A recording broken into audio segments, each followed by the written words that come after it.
Hello everyone, welcome to my English class. तो आज की क्लास का टॉपिक है कुड हैव प्लस वर्ब की थर्ड फॉर्म।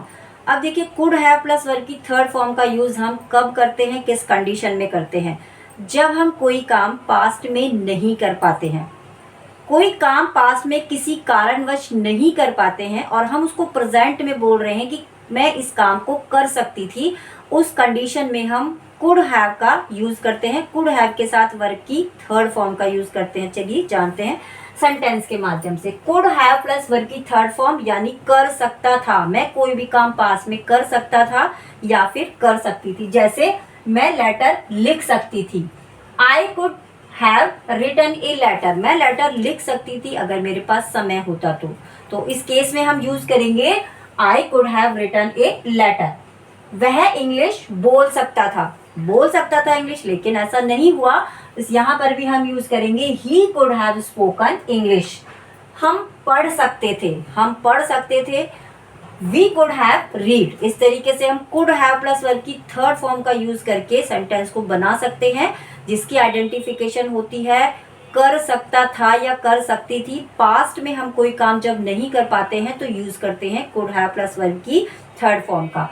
दूसरा केस है हमारा कुड हैव प्लस ऑब्जेक्ट। अब यहाँ पर देखिए, कुड हैव की कंडीशन जो आइडेंटिफिकेशन होती है, पास में कुछ हो सकता था, पास्ट में कुछ हो सकता था, यानी पास में कोई ऑब्जेक्ट हो सकता था, कोई चीज हो सकती थी। जैसे मेरे पास लैपटॉप हो सकता था, मेरे पास पेन हो सकता था, मेरे पास गाड़ी हो सकती थी, मेरे पास घर हो सकता था, मेरे पास ड्रेस हो सकती थी, मेरे पास एक बंगला हो सकता था। इस तरीके से जब भी हम बोलते हैं तो हम यूज करते हैं कुड हैव। कुड हैव के साथ हम ऑब्जेक्ट को यूज करेंगे, यहाँ पर वर्ब का यूज नहीं होता है।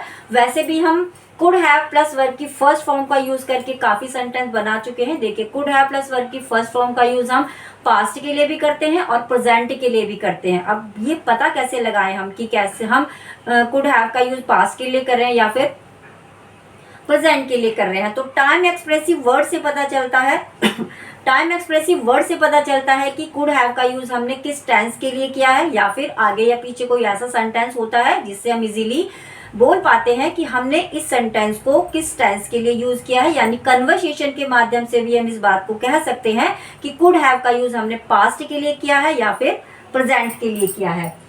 उसके पास लैपटॉप हो सकता है, यानी हम इसका यूज प्रेजेंट के लिए भी कर रहे हैं, ही कुड हैव लैपटॉप। तो इस तरीके से हम कुड हैव प्लस ऑब्जेक्ट का यूज करेंगे। हमारे पास कोई भी चीज पास में हो सकती थी, हम यूज करते हैं कुड हैव प्लस ऑब्जेक्ट का। तीसरा केस है हमारा कुड हैव हैड। अब देखिए, could have had, could have का यूज हमने प्रेजेंट में किया और इसका यूज हम पास्ट में भी किया, लेकिन कुड हैव हैड का यूज हमेशा होता है पास्ट के लिए। पास्ट में कोई चीज हमारे पास हो सकती थी, यानी पास हो सकता था या हो सकती थी। कुड हैव हैड, इसका यूज ओनली पास्ट के लिए होता है। मेरे पास कार हो सकती थी, I could have had a car. इसका यूज हम हमेशा पास्ट के लिए करते हैं, पास्ट की बात को बताने के लिए करते हैं कि मेरे पास ये चीज हो सकती थी, मेरे पास कार हो सकती थी, I could have had a car. हमारे पास घर हो सकता था, we could have had a house.